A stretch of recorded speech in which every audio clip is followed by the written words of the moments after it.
So we started talking about Doctor Who and all the things that are going wrong because of the promotion that's going on for the new season of Doctor Who. Well, the ratings are in, and it is not looking good because the first episodes with Ncuti Gatwa have lost over 2 million viewers since the holiday special that came out this year, which was already the lowest holiday special they've ever had. Mm-hmm. They've lost over 2 million viewers according to the UK rating system. And is this a get woke, go broke story? You tell me. I see this more as like people just don't care anymore. Like, we always get into this argument, right? Whenever an actor comes out and says a bunch of stupid stuff on the internet, inside I'm asking myself, does anybody even care anyways? Because the average person doesn't read celebrity trades and doesn't know that they're saying this crap. The bigger issue here is that people are just like, oh, that's still going on. It's like when we were talking about Marvel and that person's like, they're still making Marvel movies after Endgame. I didn't know that was happening. And a lot of people, they've just checked out. They don't care anymore. The diehard audience is who you've lost. The ones who do read the trades, who do want to hear what the actors have to say about working on a franchise that is this, monumentous, that has been around for this long. And then to hear it become about massive identity politics and race and gender and sexuality is a turn off. And Ncuti Gatwa's chocolateness. And his chocolateness. So this is what it says. The woke Doctor Who reboot led by Ncuti Gatwa and Russell T Davies has lost over 2 million viewers, according to the UK overnight rating system, as the show continues its nosedive from the Christmas special and the 360th anniversary specials that aired in 2023, as well as the downfall of the Chris Chibnall and Jodie Whittaker era. It's funny I point that out because I don't think everybody realized that. We understand that Russell T Davies is one of the long-term brainchilds of this show. And people were like, did you know that he was gay? Yes, everyone knew that. I didn't know that he was gay, and I would have preferred for it to stay that way. But it was pretty much common knowledge that Russell T Davies was gay, but the point was that storytelling came before identity politics when this show was in its heyday, and Chris Chibnall used to be able to do it fairly well, and then not so he much. Was on during the Jodie Whittaker? Yes, and he also did Torchwood, which I really, really liked. So it's just annoying because I think they started driving away the fan base before they went hard with the wokeness during toward the end of Matt Smith and then Peter Capaldi's run. Yeah. And they're obviously both straight white males. Mm-hmm. I stopped watching the show immediately after Peter Capaldi joined the show because it was boring and they weren't writing the stories well. And then they were like, oh, how can we fix this? Put a woman in it and make it lame. Yeah. That's the real problem. I had already checked out before they went woke. A lot of people don't realize that bad writing is one of the hardest things to overcome, and it has nothing to do with all the identity politics is a certain type of bad writing. They wanted to use the wokeness as a life raft for an already failing show. A lot of people believe that's what it is. It's not get woke, go broke. It's go broke, get woke.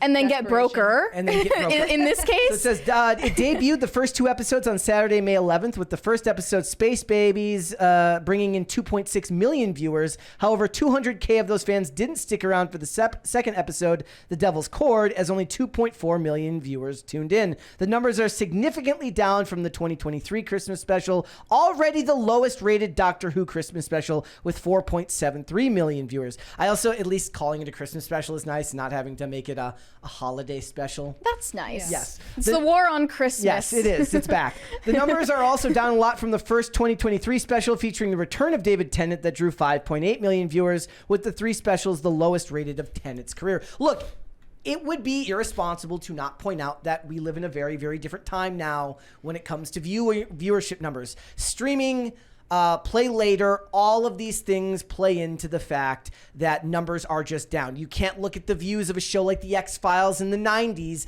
and look at the 10, 15, 20 million viewers who watched every Sunday and think of it the same way now with the addition of streaming and waiting for all of the other ways there are to watch things. Yeah, I agree. So... Also, I wanted to say, credit where it's due, the companion, the actress they chose to play the companion in this season, she's cute. There you go. Not everyone has to be ugly. That's nice. But so Russell T Davies did have stuff to say about this. Doctor Who showrunner Russell T Davies dismisses critics of his decision to focus the series on queer themes. In dark little corners, people might argue, but that's not the real world. That draws an interesting question.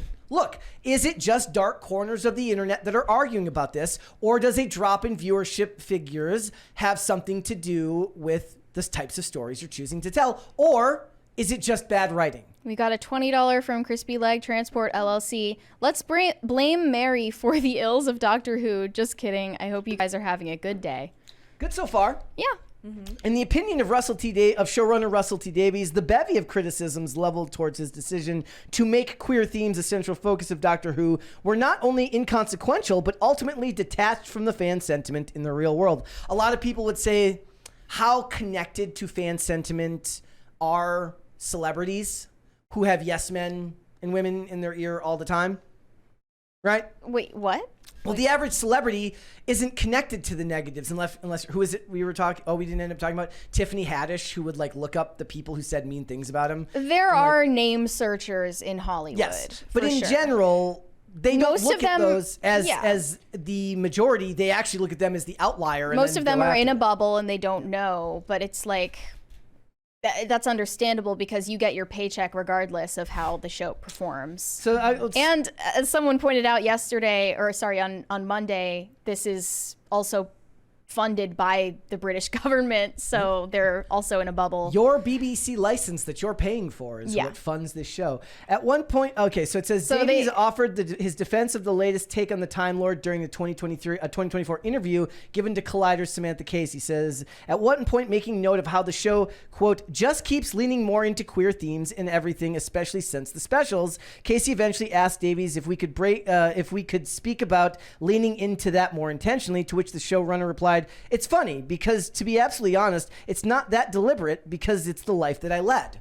Well, then why does it feel more deliberate now to some people than it did in the past? He's just like, I was getting laid less in the 2000s, and now I'm having more gay sex, so I need to put it in the shows that I'm creating. He says, I worked on a series, Queer as Folk, in 1999 that broke down many barriers, and I'm never going to step back from that, he continued. In fairness, no one's ever asked me to step back from that, and I just think that it doesn't even feel particularly queer to me. It feels natural. It's 2024, and we're all embracing this. Twitter might kick off, and in little dark corners, people might argue, but that's not the real world. The real world is the one of acceptance, and with battles to be fought and votes to be gained. And you're fighting those battles in a sci-fi show. You're Look, fighting those social issues. You change a lot of public sentiment with well-done social issues in television. The problem is people clearly don't seem to think it is well done, and that's the issue, right? He sounds delusional. Does he think that the show isn't doing well because of his queerness, or what? It's confusing because he's saying we live in a more accepting world, so I'm going to make my shows more queer, but you don't need to make your shows more queer because the world is already accepting. So there's kind of a disconnect there. Right. Well, there's a cognitive dissonance right here. And the issue that the average person would have is that, look, if a straight writer makes a show about straight themes and characters and the show doesn't do well, it fails on the merits that it's just a show that failed. But when a show made by marginalized communities fails, it becomes the fault of the audience for people not embracing that. It's a lose-lose situation for everyone involved, and people are sick of the trap being set for them and then having to embrace that they're the bad guy every time your work doesn't do well. Okay, what's bizarre is that Ncuti Gatwa only came out as queer last year in September. And before that, he was dating women and just being a fruity straight guy, I guess. But in order to come out as queer, you kind of have plausible deniability, right? Because you're not coming out as gay. You don't have to really commit to anything. Yeah. You just have a label now, which, gives you the power to lash people, right? Yeah. It's a weapon. Like, I'm queer. That could mean literally anything. Right. It's a weapon to be wielded in an industry that cares as much about inherent identity as they do. Do you think that people put it into the show too, so that if the show fails, they can play the victim? I mean, I don't know if it's for that specific reason, but it's a great benefit to them when it happens. That it is a shield. We also live in a time now where, for instance, do you know who James Roday is? He was in Psych Yeah. Okay. He like in the last few years he started putting his actual last name on as his credits. It's right? Rodriguez, right? Because now it's beneficial to be Rodriguez in Hollywood, whereas back in the 2000s, through no fault of his own, most likely he had an agent tell him this won't help you. Like it's you look like a white guy. It doesn't matter. Change your last name. Now it benefits him to do that. And that's the cynical side of me says like, look, that's the game you play in Hollywood to get ahead. You just do whatever it is that is the current thing to help bolster your career. And that's just it. The sad part is that it's tied to things like your identity. And that feels icky. Yeah. For lack of a better term. It feels gross. Right. But I always use the Emilio Estevez example. You know, father is Martin Sheen, Charlie Sheen in his family, who changed their last name, whereas he used his actual last name, which is, I thought, commendable at the time, rather than change it to I was to shocked pander. to find out that they were related.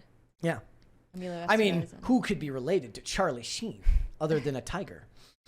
Anybody who lived through the Charlie Sheen debacle will understand. I recently watched that interview again. It's amazing. It's still great. It's amazing. It is. It is. It's really good. So, look, I imagine the ratings will consistently drop little by little.